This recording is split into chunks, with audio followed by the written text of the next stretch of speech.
Objectif Barcelona. Le Paris Saint-Germain définit l'avenir de Barcola et une possible sortie. Julián Álvarez envisage de quitter l'Atlético de Madrid. Commentaire passionné de Hansi Flick après le Classico Camp Nou.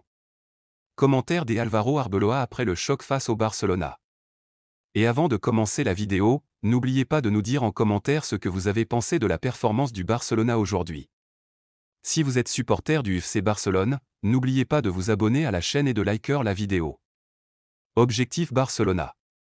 Le Paris Saint-Germain définit l'avenir de Barcola et une possible sortie. Le nom de la jeune star française Bradley Barcola, ailier du Paris Saint-Germain, a fait irruption avec force dans les radars du FC Barcelone durant le mercato estival actuel. La direction sportive du club catalan suit de très près la situation du jeune joueur et considère son recrutement comme une opportunité stratégique pour renforcer son attaque, grâce à ses exceptionnelles qualités de dribble, sa grande vitesse et sa polyvalence tactique qui lui permet d'évoluer sur les deux ailes. Selon le journal espagnol O Sport, cet intérêt croissant coïncide avec une période compliquée pour le joueur au sein du club parisien. Bien qu'il ait réalisé de bonnes performances et des statistiques intéressantes cette saison, Barcola a commencé à perdre de son éclat et sa place de titulaire lors des grands matchs, en raison de la concurrence féroce au sein de l'attaque dirigée par l'entraîneur espagnol Luis Enrique.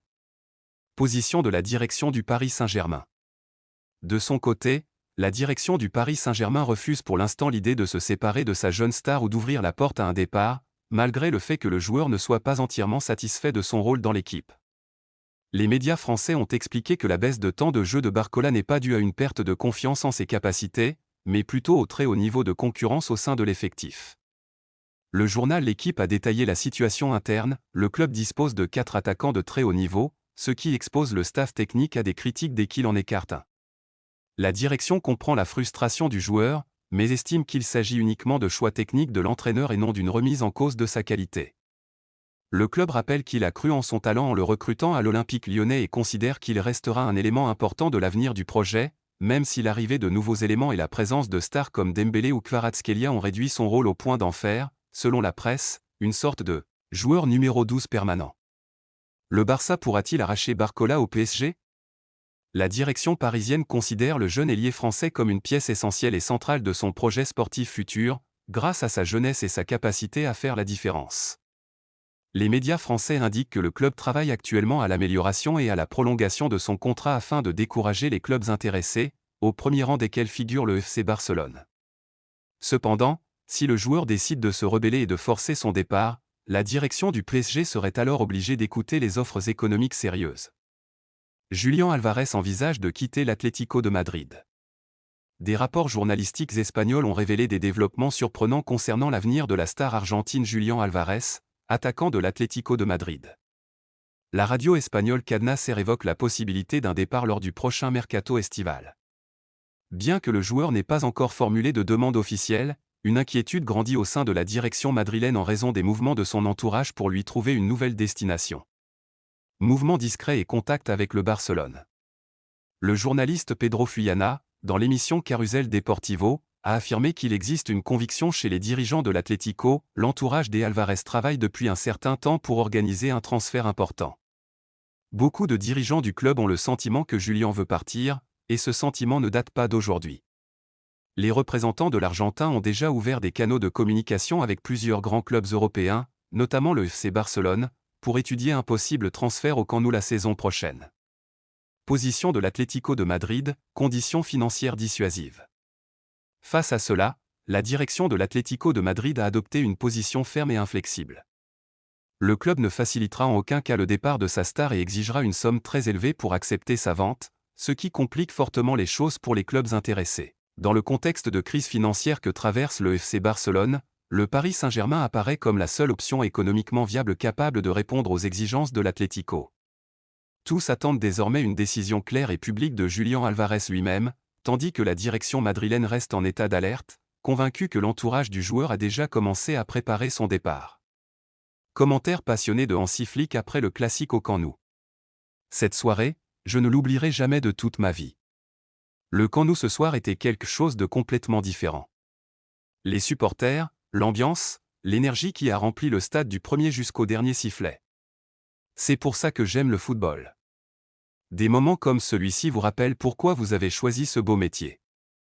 Avant tout, je veux parler de mes joueurs, ces jeunes merveilleux qui laissent leur cœur sur le terrain à chaque match. Je les vois progresser, apprendre et s'améliorer jour après jour tout au long de la saison. Ce qu'ils montrent n'est pas seulement du talent, c'est un vrai travail d'équipe, une foi dans l'idée de jeu et une confiance entre coéquipiers. C'est cela qui fait une véritable équipe et pas seulement une collection de stars. Je souhaite toujours que les décisions arbitrales soient justes pour tout le monde. Les arbitres ont une tâche très difficile sous une énorme pression et je les respecte beaucoup. Mais le classique en particulier nécessite le plus haut niveau d'arbitrage, car chaque décision impacte les deux équipes et des millions de supporters dans le monde. Le classique contre le Real Madrid est toujours un match au caractère très spécial. Il n'existe pas de classique facile et aucun résultat n'est jamais garanti. Le Real Madrid est un grand club avec une histoire légendaire. Quand tu joues contre eux, tu sais que tu affrontes une équipe capable de renverser n'importe quel match à n'importe quel moment. Leurs joueurs n'abandonnent jamais, c'est une caractéristique qui les distingue et qui mérite le respect. Ce dont je suis très fier, c'est la manière dont mes joueurs ont abordé ce match. La pression était grande, les attentes étaient élevées, tout le monde regardait, mais ils sont entrés sur le terrain avec une confiance tranquille et un état d'esprit parfaitement clair. Il n'y avait pas de tension excessive, pas de peur, seulement la foi dans le plan et la confiance dans les partenaires. Cette grande maturité psychologique est ce qui différencie les équipes ordinaires des équipes exceptionnelles. Cette saison, nous écrivons quelque chose de beau ensemble, depuis le premier jour des entraînements jusqu'à aujourd'hui. Le voyage a été exceptionnel, fait de travail, de sacrifice et de foi. Chaque personne de ce groupe a contribué à ce chemin, du titulaire à celui qui est sur le banc, du staff médical aux analystes tactiques. Le succès n'appartient pas à une seule personne, il est la propriété de tous. Les supporters du Barcelona au Camp Nou ont été ce soir notre 12e joueur. Cette voix qui s'élève dans les moments difficiles, cette chaleur qui vient des tribunes. Cela ne se décrit pas avec des mots. En tant qu'entraîneur, je ressens cet appui avec beaucoup de force, et je sais que mes joueurs le ressentent encore plus. Nous ne pensons qu'au prochain match. C'est ma philosophie depuis le premier jour. La célébration est belle et méritée, mais le professionnel revient vite à la réalité et pense à ce qui suit. Nous avons encore du travail à accomplir de la meilleure façon possible jusqu'au dernier match de la saison. Merci à tous ceux qui ont cru en nous depuis le début. Commentaire des Álvaro Arbeloa après le classique face au Barcelona. Tout d'abord, je veux dire que ce stade, le Camp Nou, impose un respect énorme. L'ambiance ici est totalement différente de n'importe quel autre stade au monde. Les supporters, l'atmosphère, la grande histoire que l'on ressent à chaque coin. Tout cela donne un poids spécial au match, même avant qu'il ne commence. Soyons complètement honnêtes, nous sommes entrés dans ce match en sachant que le Barcelona avait déjà remporté le titre de champion. C'est une réalité que je ne peux ni ne nier. Les points accumulés tout au long de la saison et l'écart important qu'ils ont creusé parlent d'eux-mêmes. Le Barcelona mérite ce titre, car il a réalisé une saison très remarquable sur de longs mois et pas seulement sur quelques matchs. Mais le classique garde toujours son caractère spécial. Ce n'est pas un match ordinaire de Liga, il n'existe pas de classique ordinaire dans l'histoire du football. Même lorsque les résultats sont déjà définis et que les circonstances sont difficiles, les joueurs entrent sur le terrain avec un esprit différent. C'est ce que j'ai ressenti chez mes joueurs avant et pendant le match. Ce que fait le Barcelona avec Hansi Flick, pour être tout à fait honnête, je l'admire beaucoup. Flick a réussi quelque chose de très difficile, construire une équipe avec une identité très claire et un plan qui ne change pas, même face aux adversaires les plus compliqués. Le pressing haut, la vitesse dans les transitions offensives, l'harmonie parfaite entre les lignes. Cela ne tombe pas du ciel. C'est le fruit d'un travail long et exigeant tout au long de la saison. Flick a redonné au Barcelona son identité réelle et y a ajouté quelque chose de spécial qui lui est propre. Ce qui distingue le Barcelona cette saison, ce n'est pas seulement la présence de joueurs talentueux. Le Real Madrid en a aussi. Ce qui les différencie, c'est la collectivité totale. Aucun joueur n'est au-dessus du système.